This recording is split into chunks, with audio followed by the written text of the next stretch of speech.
Welcome to Wednesdays with Willa. This is my weekly podcast that airs on Wednesday mornings at 10 a.m. Eastern on my Facebook page, Willa White Medium.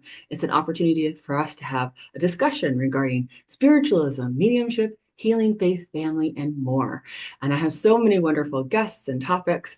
In fact, this is year 8 of episodes of Wednesdays with Willa. So you can look back at the archive videos of the show and really enjoy learning from so many of the great guests that have been. You can type in their names or their topics and just binge watch to your heart's content. That's what a lot of people tell me they do. And I encourage you to like and share and follow and subscribe and all of those good things. This is posted on my Facebook page, Willow White Medium, also the Lilydale Assembly Facebook page, and my YouTube channel. So lots of different places that you can tune in and watch and enjoy. And I am thrilled to have back on my show today, Suzanne Giesemann. Hello, Suzanne. Hey, Willa, I love your energy. I was feeling it beforehand. It's always up. Exciting. Thank you. Thank you. Well, there are a lot of good things that happen in the world, and that's what we ride on. We surf, don't we? Yay. Yes. Absolutely. And for those of you who don't know who Suzanne Giesemann is, you're in for a real treat. And I encourage you to look back at those archive videos that she's been on before, because I was writing this down. We've talked about integrity and ethics, evidence and mediumship, being a pure channel of spirit and exciting evidence from spirit. So that should whet people's appetites for today. So Suzanne Giesemann is a former Navy commander who served as an aide to the chairman of the Joint Chiefs of Staff. Suzanne is a spiritual medium and teacher recognized on Watkins' list of the 100 most spiritually influential living people. Incredible. Look at this. You're an influencer among Yeah. the spiritual world, along with the Dalai Lama. So, very, very cool. And you've been recently honored with the prestigious 2024 Humanities Team Spiritual Leadership Award. And along with that, you've over the years authored 15 books, 6 best-selling Hemisync recordings, and YouTube videos that have reached millions and millions of viewers. And I know you host your own podcast known as The Messages of Hope. You teach classes for people all over the world. And today you're here to share about the awakened way. So really thrilled to have that as our topic today. And I know that's something that has been near and dear to your heart for many, many years. And I know the viewers are going to be excited to have you share tips from the awakened way. So let's first focus on, as a concept, what is the awakened way? It is a way of living in which we acknowledge as often as we can remember and hold the intention to make it part of our conscious awareness that we are consciously connected to spirit, to all that is, and always divinely guided. What a way to live. Instead of thinking I'm separate, I'm alone, I have to do it all by myself, we live in the awareness that we're part of one big web. We're not only human, and that love is lack of separation. It's that force that unites us all. Those are the 3 principles, and everything I teach comes back to that. Yes, and its core, it all comes back to that divine connection, that unshakable communion that we have with the source of all. And it's exciting to see the ways that you've been able to channel those things through your writings and in your teachings as well. Yeah, the teaching of the Awakened Way came from my interactions with a young man named Wolf, who's now across the veil. That was his nickname, but he came back from across the veil through me. I thought initially just to talk to his parents, but ultimately with a message for all of us. And when I distilled his message, it became the Awakened Way. It's really made my life easier, Willa, because nowadays, anytime anybody asks me a question in an interview, anytime we get a Q&A in any of my webinars, I just go back to what is the Awakened Way? What are those 3 principles? And that answers the question. That's right. Yeah. And it's that understanding of what would spirit, that higher intelligence, do, that place of compassionate detachment that helps you to be fully present and not necessarily coming from that space of of lower ego, right? You want to be in the eagle, not the ego. That's it. That's it. Yeah. Yeah, so let's break it down for them in terms of the awakened way. Part of the thing that I think so beautiful about it is that it's something you've developed over years that you have felt come through you on a daily basis. But then it's kind of cute. You love your acronyms too. So A lot of so acronyms. yeah, it's your way of making it easy for people to have accessibility of the information and be able to apply it. Right. And in fact, I'm teaching a class that just is going on for about 7 weeks right around now with the Shift Network. And in one of the first posts on the group community Facebook page, somebody says, I love Suzanne's acronyms. What are your favorites? And people started listing them. And I realized I really do have a lot. One of my favorite is LIFE is actually an acronym for love in full expression. That's why we're here as souls, to be life itself, to experience and share love in full expression. But what gets in our way, here's another acronym, is our human BS. And that is an acronym for belief system, right? That's right. Not the other. I love that one because people don't forget it, but it's so true that when we start looking at our human belief system and say, is this really in alignment with the highest and greatest good for all concerned, the soul, then we can change our story, change the narrative, and change our lives. Absolutely. I was just speaking with my mom the other day, and we were talking about how when people bring different ideas and concerns and scenarios, and they want to run through those processes, and they're actually coming from a space of worry and fear about what to do. And my mother, so wise, so wise. She says that what we need to do is just envision the divine way through that and only hold that divine vision way. Yeah. And don't entertain any of the others. It's not about what the mind or what the fear is trying to drive you toward. It has to be the divine way. Yeah. And the important thing to recognize, though, and I talk about this a lot in my book, The Awakened Way, is that we are both human and soul. So I absolutely agree with your mother's device. And at the same time, we came here as souls for the human experience. So we roll around in all of this human stuff, which can often be painful. But the contrast when we get to know ourselves as a soul is so profound, so unmistakable that we're naturally drawn to make higher choices. Yes. And I think that when we're wanting to make sure we're in that mode of higher choice, we have to, in our discussions with others, bring that to the forefront and possibly remind them of this. Yes. So that it's a connection of remember who we are, remember who we are. And sometimes it doesn't mean we proselytize or become all holier than thou, Right. but I've been at a few dinner parties lately and I sit back and I'm much more in observer mode now from the soul's perspective. And I've learned not to judge because that's human too. And I said, the way you get out of judging, as I say in the book, is with the simple phrase, isn't that interesting? So you sit and you say, isn't that interesting that this conversation for the past 20 minutes has been so negative, gossipy, complaining, and I didn't want to bring in a bunch of spirituality. So I just cheerfully said, okay, so what can we say that's positive? What are we grateful for right now? And everybody just kind of did a little double take, like, oh, yeah, we did kind of get into a negative spiral. People don't even realize it. And the whole thing shifted. That's right. That's right.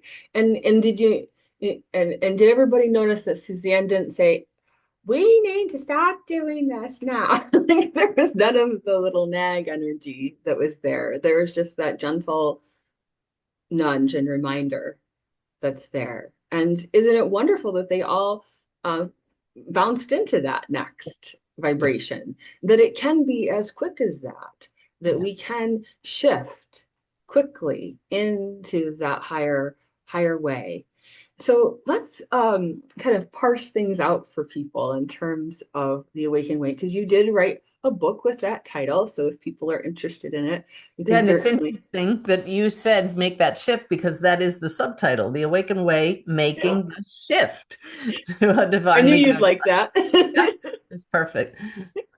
And so, yeah, making the shift to the divinely guided life. And I think it's wonderful that there's that remembrance of the true nature, because you do start with that. And it always has to be at the core.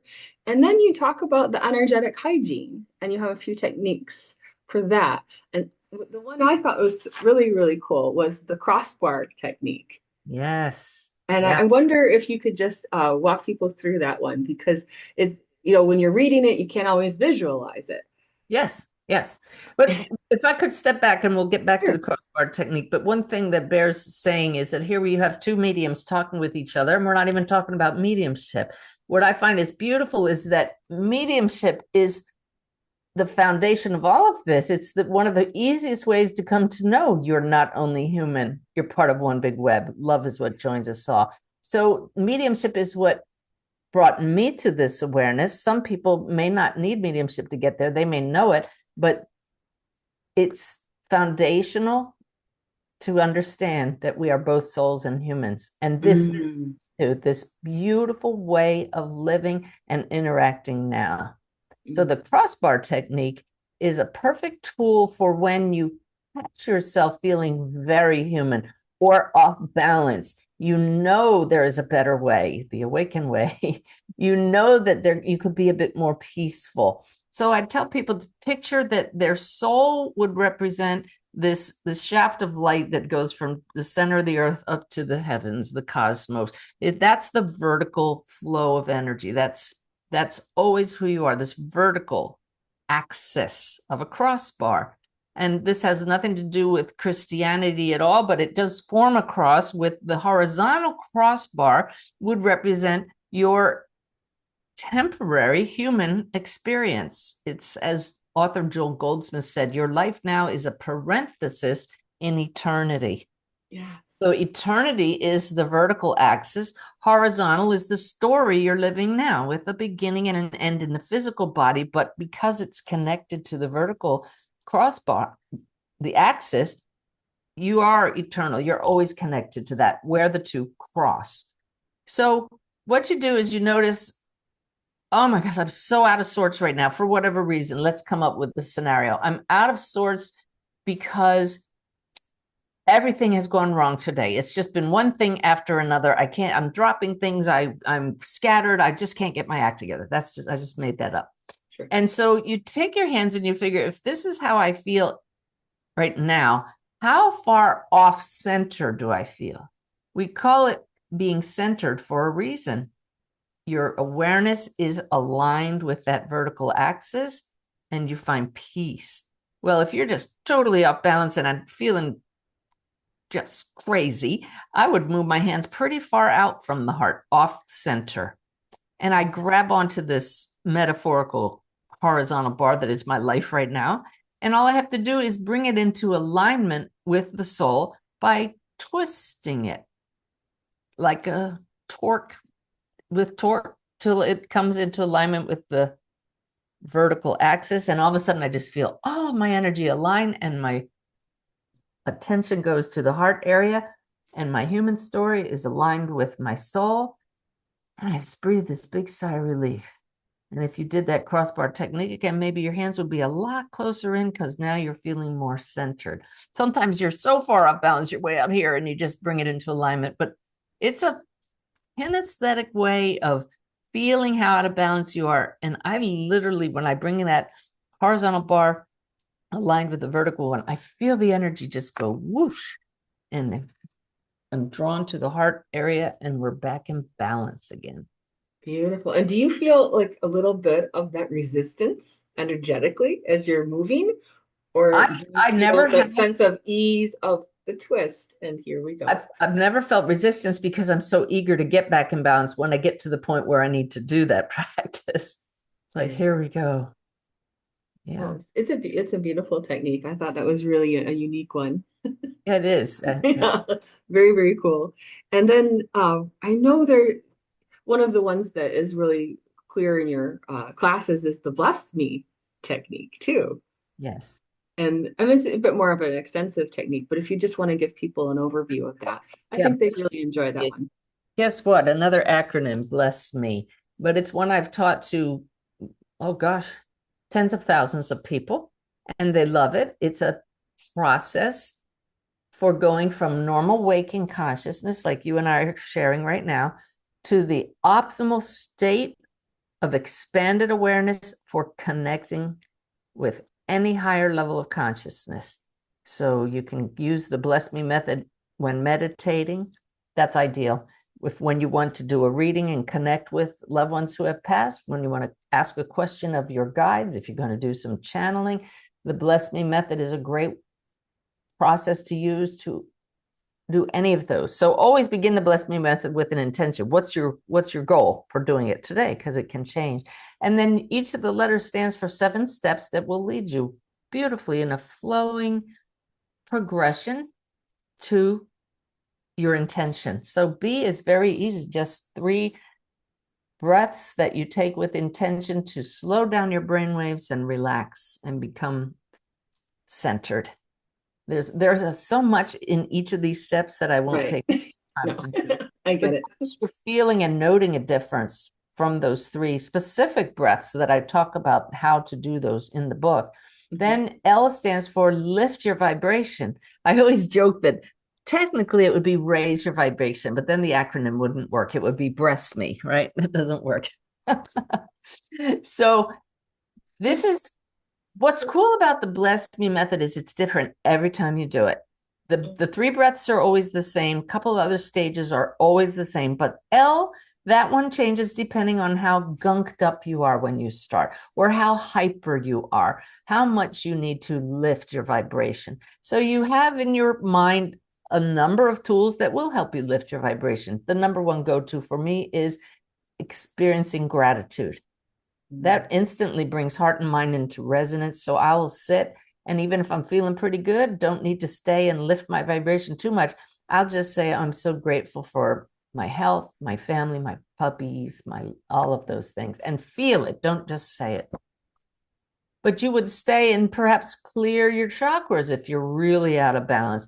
You might sit and visualize yourself at a beautiful place in nature to start tuning into your non-physical senses. So just in a row, you would do any number of tools that help you lift your vibration. Once you feel that you're feeling now more open, more clear, more coherent, now you know it's time to move on to the E in Bless Me, the first one, and that stands for expand your human energy field. Mhm. Mhm. People who can see the human aura can describe it as a sphere around our bodies, but we're so much more than just that sphere. We really are beings of light, and where does the light end? So we take a nice deep breath and we just expand our energy field to infinity. And I like to encourage people to really hear that breath. I'll go like a big gust of wind coming in and picture myself now one with the field of all consciousness. And that's one stage that just never changes. It's just that one big breath and the visualization that goes with it. That's the preparatory phase. Now we move into where the rubber meets the road here. S and S in Bless Me. The first one is surrender or set aside, whichever word you choose. We're surrendering our identification as only human. We're setting aside the ego. We are admitting, I can't make this communication with spirit from my human story. This is soul to soul communication. So we just state, I surrender. Yes. I can't do it without looking down to the right because I kind of imagine a little trunk on the ground and I surrender and put my ego in there and shut the lid. And it's just, you go sit over there for a while. And now the second S is shift. And I can't do that without looking up because I'm taking my consciousness higher. I'm going to a different channel on the spectrum of consciousness.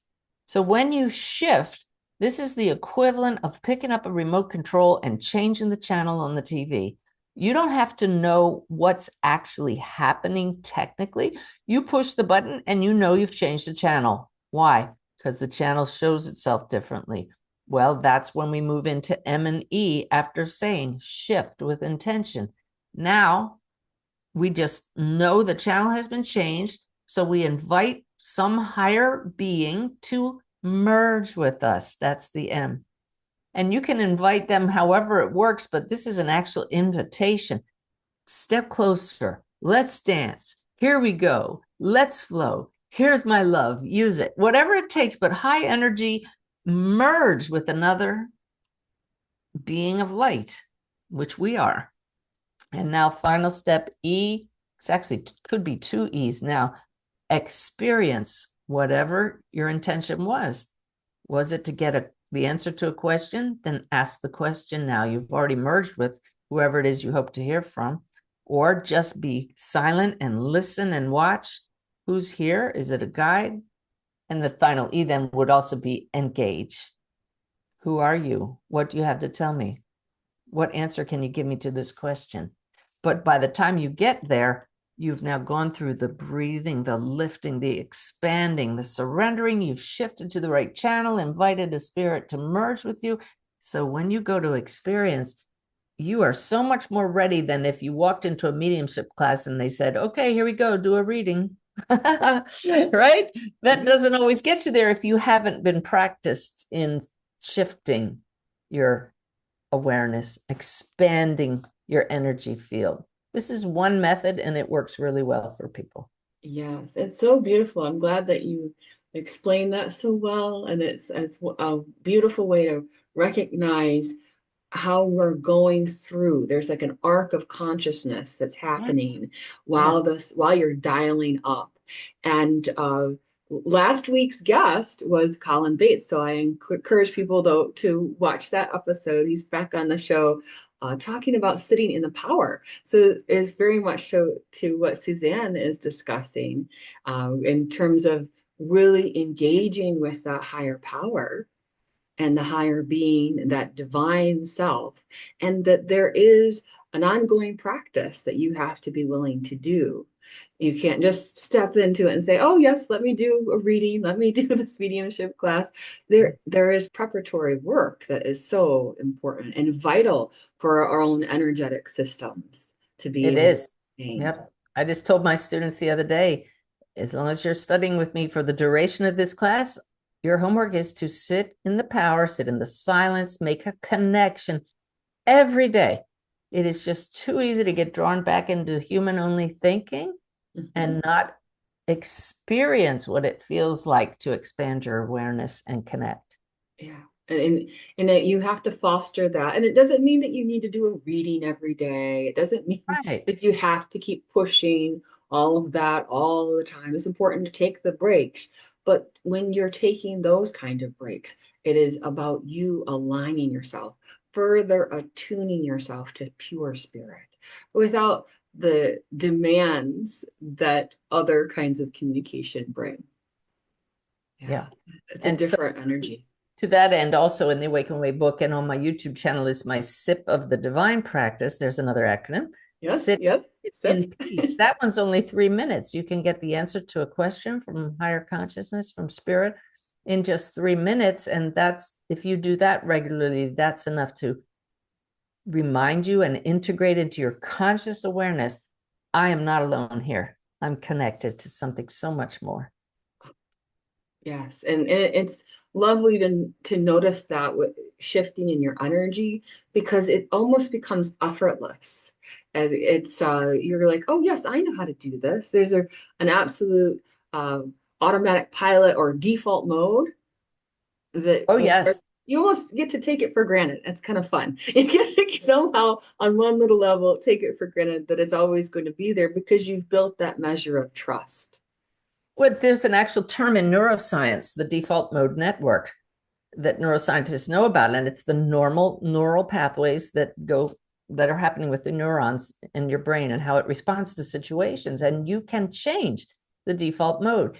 ego is the default mode for almost all humans. So this daily practice shifts that so that it's, my guides just said, nigh unto impossible to hold soul awareness 100% of the time. But with this practice, with this commitment to sitting in the power regularly, daily, you shift the balance and become much more in the center and aware. Which one, what am I going to choose now, human or spirit? It's not automatically ego. Yes, yes. And I think that in that section 4 of your book, it's one of the things when you're really working with your higher helpers, you talk about getting the evidence and asking for evidence. And when you notice those snags, maybe it'd be a good time to talk about Oh, yeah. snags. Well, yesterday I finished a reading sitting here at this desk, and I felt, call my assistant Stephanie right now. And her mother just passed. She just buried her 2 days ago. And I called her and I said, Stephanie, I know now why I'm supposed to sit here, because I know your mother is trying to point out that several of the things on my desk pertain to her and you very currently. And I pointed out what they were. And I said, I'm supposed to take a picture because there are more things here that I'm not even mentioning that are significant. I sent her the picture because I was snagged by these items. And one of them is a beautiful amethyst rock. And Stephanie showed me in the morning meditation, she felt her mother, and her mother was giving her a message about an amethyst agate.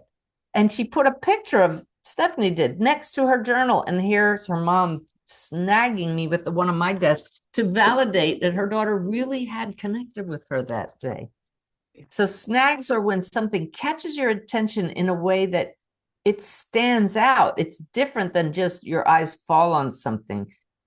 When you feel that snag, that hook, that's when you move to the heart and ask, why did that snag me, Spirit? What's the message? Mm-hmm.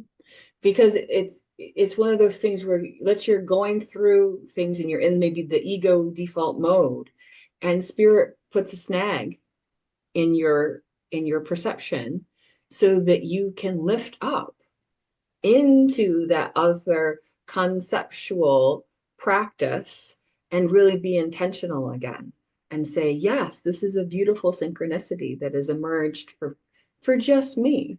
And they will happen much more often, these snags, if you say to Spirit, right now, everybody, I love this concept of snags. I can see how this is really going to help me in my spiritual journey to know how connected I am and to have more of a relationship with you, my guides. So I am giving you permission now and asking you, snag me with something in my field of vision, in my awareness, when you have a message. And I promise to pull the thread and get the message.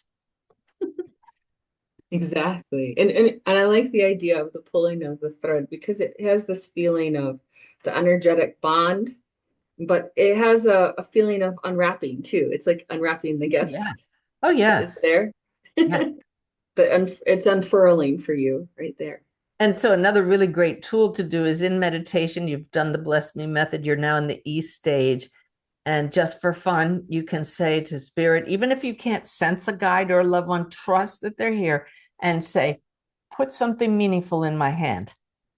And just with your eyes closed, in your mind's eye, on the screen of the mind, right away an image will come into your hand. That's another time to pull the thread, say, why did you put that of all things? There will come a knowing and a beautiful message. That's a really great way to keep your daily practice going because you never know what they're going to put there. It's Mm-hmm. surprising, it's fresh, and you'll realize after time, I am not making this up. This is awesome. It is. And you feel the interconnectedness of it all when you meet those occasions, Yeah. especially with joy, instead of with doubt of, well, this couldn't possibly, there's that perception of this is wishful thinking on my behalf that it happened in this particular way. But I think it's one of the reasons that when a person's having a reading with a medium and evidential information comes through, that there's no way nobody was with me when this happened, and my spirit loved one is bringing this up purposefully so that I have confirmation that that was true, that that was real. Yes, I love those moments. It's like that. Then they have this, I am not alone. I'm Oh, not alone. so I have a real recent one for you. Okay. Yes. This I brought through a woman's son, and I said, he's showing me that one of the signs he sent you is a bird that flew right over your head. And I hate to say this, but he's showing me something falling down. So I hope that bird didn't poop on you, but this is what he's showing me. It was such a validation for her, if not completely correct. She'd been sitting in a little hut looking out at the sea, and a bird flew in under the roof of the hut, right over her head, hit the wall behind her, and as it stunned, flew back out over its head. All kinds of under feathers filtered down over top of her. So that's what he was showing me, but she knew it. I Oh, might not have interpreted exactly right, but what a validation for her when she had asked for a sign from her son, and that happened 3 hours later. isn't it beautiful? It is.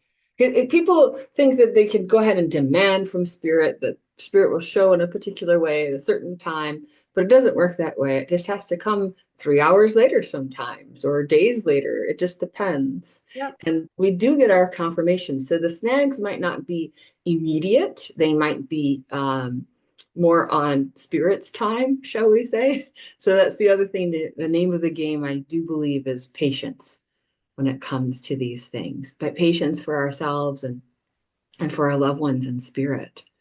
And I know when it comes to dialing up that human soul, the human soul dial, let's talk about that.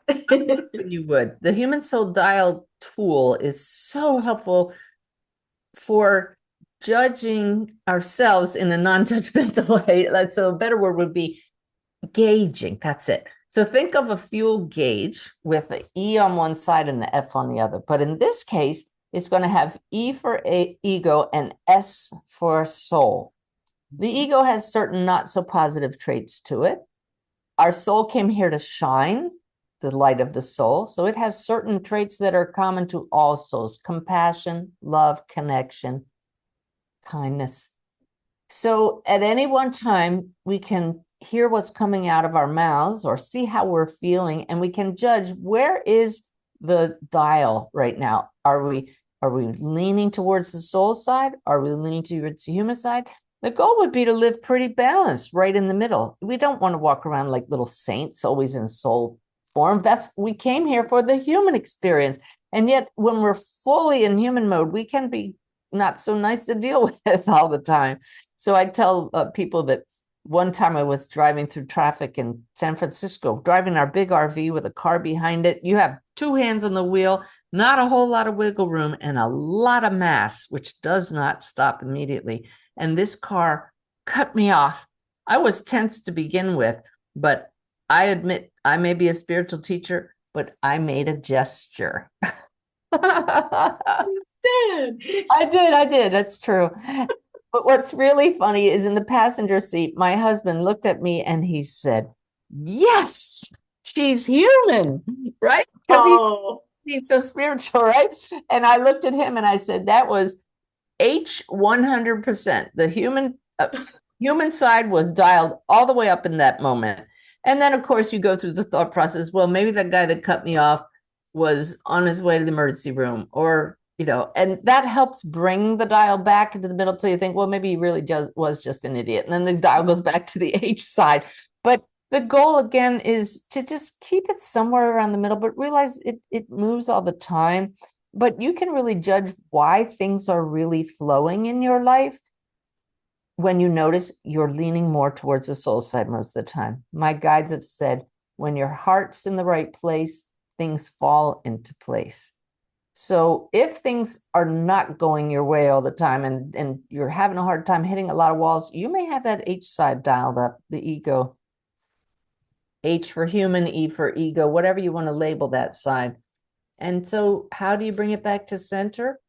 By getting centered, by generating thoughts of gratitude, by being love in full expression. and I think that that's really in the nutshell what has to happen during those moments. And I had some students recently that were felt like they'd hit a bad patch in their own mediumship.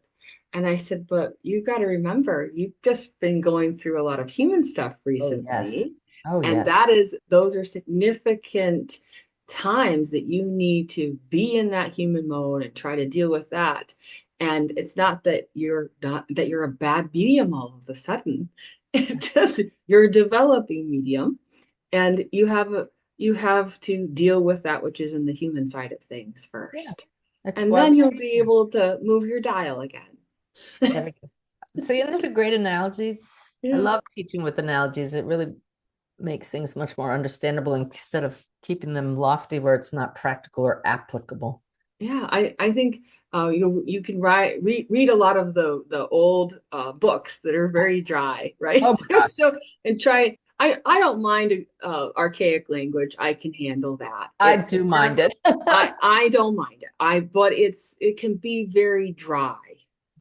It can be very dry and it's not as modeled. You're able to give the conceptual models for people so that they can feel the application is accessible to them for these purposes of developing their soul and developing their conscious awareness of spirit. I do feel we might want to talk about the no fault process too. Oh, What do you think? another acronym. Right. This one is an outstanding tool for when something triggers a very human reaction and it's not helpful, and you want to clear that out. It's like becoming your own therapist. Why do we even want to do these things? Because when we're mired in our human attributes, we do have dense, restricted energy flowing through us. And if our goal is to connect with spirit and be divinely guided and feel consciously connected, we want to expand our consciousness. So you first notice what triggered you. Notice what your behavior is. Maybe you snapped at your partner and you didn't want to. Well, what caused that? O is observe the feelings that come up with that. And the F is now feel those feelings. I was an expert at shoving them down. I was told by my mother not to be angry or upset. I had to be pleasant all the time. So I turned into a pleaser, and that's not embracing your wholeness. No wonder we feel empty a lot if we're not really feeling our less than positive feelings. I don't like to call them negative feelings at all because that gives us the feeling that they're somehow bad. They are part of our wholeness, but the not so positive ones need our attention just as much as the pleasant ones. So notice, observe your behavior and your thoughts. Notice your behavior, whatever triggered you, then feel them. Then acknowledge, this is the A in no fault, acknowledge where that came from. This is where you might have to really go back into your childhood and say, my mother said I'm not supposed to do that, and this is now coming up, and I'm feeling conflicted, whatever it is. Almost everything goes back to age 7 or before. Some childhood wound. We're all walking wounded. U is understand that behavior, acknowledge it was okay, acknowledge what caused it, and understand it without judgment. And then the L is no fault. Love yourself unconditionally. I love that one. And T is treat yourself lovingly to clear that out. So it's amazing how good it feels if you just, when nobody's around, just rub your arm or put your hand on your chest and say, I can see where that came from. No wonder I acted out that way, but that's not helping me anymore now.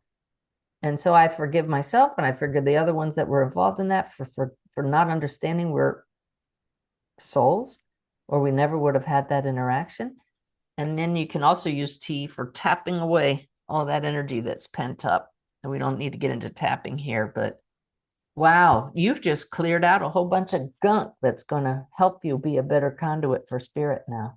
Absolutely. It's important for spiritual development, for self-development, but also when you do hit those spaces in your own mediumship that are coming from a human space, Yeah. to recognize what we are dealing with in our mediumship may be triggered by what's gone before and our prior reactions and Oh, yes. regressions. about things. And it's beautiful to see how different phases in mediumship are reflective of overcoming those things. Oh, yes. Yeah. By the way, a little aside before we move on from the no fault, that's an acronym that my guides gave me, and it's a beautiful tool. But I got to thinking, what is a no fault divorce? And I looked it up online, and then I went to make some notes, and I turned to my husband. I said, by the way, if you happen to look at my screen right now and see no fault divorce, I'm not planning on leaving you. It's research for my book, but it's perfect, this title, because the whole process is not about throwing blame on your parents, not about blaming yourself for whatever just triggered you and however you reacted. It's about getting to the root cause and clearing it out so it can't just keep popping up again. And that leaves you more in an expanded state all the time. And when we're able to do that, we can have that forgiveness in an instant that you talk Oh, about. yeah. Yes. Yeah. And I do like the up leveling of the point of view too. Oh, that's huge. Yeah. There's so many points of view we can take, but most humans only think there's mini me, the little I, the story of Suzanne, or state your name, story of whoever you are. That's just one point of view. But if that's your only point of view, then you're going to experience jealousy, envy, anger, fear that somebody's going to take away from you things, that somebody else got something you want. We can recognize that these behaviors will still pop up, but that's when we up level them to the soul's perspective. So I gave an example, I think, in the book, but whether or not it's in the book, I still bring it to mind when I read about a colleague of mine who got an opportunity that she shared. And my first reaction was, darn, I would love to have that opportunity. I wanted that. And that first feeling was, why didn't I get that? And I immediately, because I practice being observant, thought, oh, I don't like that feeling. I don't like how that feels. And so you up level to the soul's perspective and you say, wow, we're all cells in the one body of spirit. What she gets helps us all. Yeah. It doesn't take anything away from me. I'm really happy for her. Then you can up level it to the ultimate level and realize she is me. We're all spirit. So I've just already had that experience through her. That's a really different way of viewing. And suddenly all the envy's gone. There is genuine happiness for your friend or for others for whatever they're achieving. And your aura is expanded once again. So these tools help you in your life. They help you in your mediumship. Mm-hmm. The two feed into each other. Yeah, because a lot of people are having to deal with imposter syndrome. You know, the idea that maybe I shouldn't be doing this. Maybe they'll know they'll think somebody's going to find out that I'm not as good as that. So students, you know, and I think even developed, you know, more developed mediums have those issues. And I think getting to the key of it is just what you said, is recognizing we don't have to necessarily measure ourselves by someone else's yardstick Yeah. Oh, in we all our do it. mediumship, because some people are like, well, they're developing faster, they're getting better stuff than me, and you know, there's that comparison that starts to emerge even in this world of mediumship, right? And as students of life, we can't get immersed in those things. We can't. Well, that's the human dial, the human side Yeah, dial. get your crossbar bar. And two, get your dial where it needs to be and get your crossbar where it needs to be. And many things that can be reset. I do have another one I wanted to ask you about, but is there one that you think that would be really great to bring to people's attention? Oh, you've already mentioned my favorites. So Okay. Oh, hey, awesomeness. I'm glad that I was able to do that. I wanted to ask because in your clearing energy thing, people always ask, what do you feel is the best way to clear energy?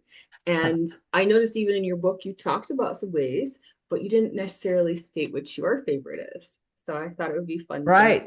And it's funny because when you said, what other tool would you bring up immediately? I thought about saging. My favorite tool is to clear rooms with sage spray. So it's not traditional indigenous cultures. I don't mean to step on anybody's culture, but my guides really said all that really matters is your intention. So you could clear a room by clapping, you could ring cymbals, you could sing. Your intention is going to clear the energy, but I like the smell of a liquid sage spray. I mean, I always have it that close to me. I just reach out and grab it. I have two other jars across the room because, as I say in the book, there came a time when the consistency of good connections in my readings started to drop off just for a week or so, but it was enough for me to say, what's going on here? I had given, well, I remember it was about 600 readings at that point. I was pretty new. And I went into meditation, as I've learned to do, ask my guides when I don't know what's going on. So I said, what's going on with my readings? And my guide said, you have done 600 readings and you have not cleared the energy in your room. And I said, you mean I'm supposed to do that? Nobody had told me, nobody taught me that. Maybe it's not traditional, but the guide explained it. You know, there are no shoulds in the spirit world, but they said that it's not that there are evil spirits in my room. It's just so many different energies here from so many people's loved ones, a lot of clients in grief. I bring my own different energy each time. So clearing a room energetically takes it back to neutral, but a nice positive energy with that. As soon as I cleared the energy, the first time, my readings went right back to where I like them to be, a nice connection. So if there's been an argument in a place, if I'm in a hotel room that's different and I don't know what energy's been in there, I take my sage spray with me. You When just I start do, seeing every little space you need to. yep. And definitely when you move into a new house, sage the house first. You don't know who was in there first. Mm-hmm. I think it goes to energy residue, really.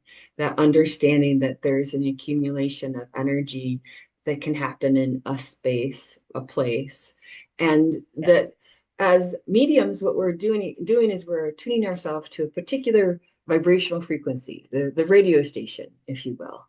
Mhm. And if we're having a lot of radio waves coming at us, all blaring, and we never clear from it, the cacophony of that can start to be so immersive that it clouds receiving other energies.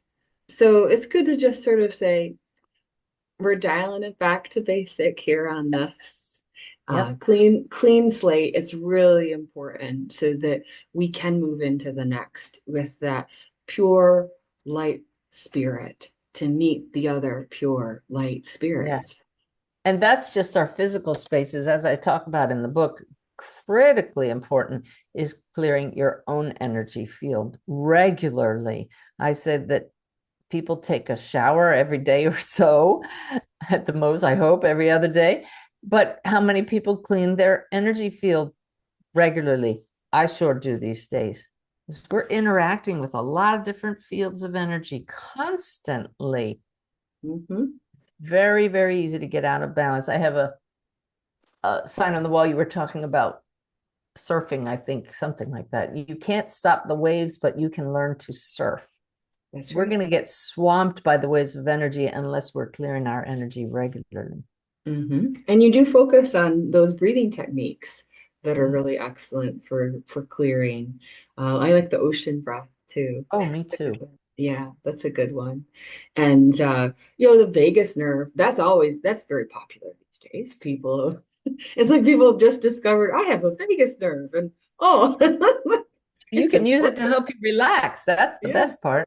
Yeah, Yep. but I like the fact that it can really activate that intuition, especially if you're a clairsentient medium, if you are a feeler, to have that activated and that deepening of the breath as it kind of touches in with that space. It strikes the right chord so that you can amplify spirit in beautiful ways. So those are all wonderful techniques that you share in the Awaken Way book and more too. There's more that that we won't get to today because people need to be saving that for the reading of the book if they so choose. And I know you have another book that we should mention too that's just come I out. do. We'll have to have you back on the show to talk about that one too. Imagine that. It's called Mediumship. Go figure. Yeah, it's a beautiful part of a series of books, all with one word titles called Common Sentience by Sacred Stories Publishing. Mhm. And they all follow the same format. Part one is the what's it all about? What's everything you want to know about mediumship? Part two are stories, two from me and 30 from contributors who've had their own experiences communicating with loved ones across the veil. So it's one of those pick this up when you want to be inspired and get a good feel good, I'm connected to spirit story. And then part three are some tools to help you connect yourself. So it's the book is being very well received by people, and I'm grateful. Beautiful. Yeah, yeah. As I mentioned in the intro for Suzanne, she's written many books, including one of my favorites, which is The Priest and the Medium, about Anne Gaiman's life as a medium and as a human too. And I think it's really lovely. Also, Droplets of God about Mavis Patilla, which, how wonderful to have that memorialized for her, and Janet Mahavic's book. And so you've written some really wonderful books about mediums, and it's probably time for you to write one about mediumship. It was time. And I have a rewrite of my memoir, Messages of Hope, will be coming out in June. We're going to take pre-orders pretty soon, called Making the Afterlife Connection, because so much has changed since I first discovered I was a medium. So a lot of more up-to-date, more in-depth mediumship stories. That was such surface level mediumship in that book. So this will show people how far you can take this, but it's a teaching memoir. The end of every chapter is called Your Turn, with a lesson and an exercise. So that book's going to be really great to have out there. And so I finished that book not too long ago. It's in production now. And I just had a meeting with the vice president of Hay House. And I said, I got to tell you the coolest thing my guides told me lately. And I wrote it on a napkin. I said, isn't that neat? And she looked at me and she said, write up 4 sentences and I'll get you a contract tomorrow. And my first response was, oh, my poor husband, because that means now I'm going back into the computer for the next 6 months, writing, but it's already flowing. I got the contract. So, wow. So, Oh, so beautiful. spirit does it all. If we can just open up to how guided we all are, that's my message for all of you right now. That Yeah. is really lovely. We appreciate you coming on the show today to talk about the awakened way and hope people understand that they can find these and other valuable techniques on your website, SuzanneGiesemann.com, which is also going to be posted in today's episode, so you can get quick access to Suzanne's daily way too. You have that, which is Oh, the app. There's an Awakened Way app. Just search Awakened Way on your smartphone. We have over 50,000 people get those daily just via the app, let alone Facebook and other places. But the daily inspiration from spirit to uplift you and attune you to that higher energy. wonderful, beautiful. Well, we really appreciate you coming on the show today to Willa, share about all of your wisdom and the things that have really worked for you in your development spiritually and as a medium. And we look forward to having you back on the show again another time. thank you. Uh, Your commitment to helping people learn and grow is really admirable. So thank you. Thank you, Suzanne. And I encourage everybody to tune in next week. We'll have another Great Wednesdays with Willa show. And before I forget, for January, I have a whole video learning series that's available. So you can check that out on my website, willawhite.com. And that's about meditation and that journey within that we all can experience. That it's a magical journey, isn't it? That we Oh, have, that we go inside and we can also access our inner guide. So enjoy the opportunity to learn and by instant viewing from me this month. All right, everyone. Thanks for tuning in. God bless and bye-bye.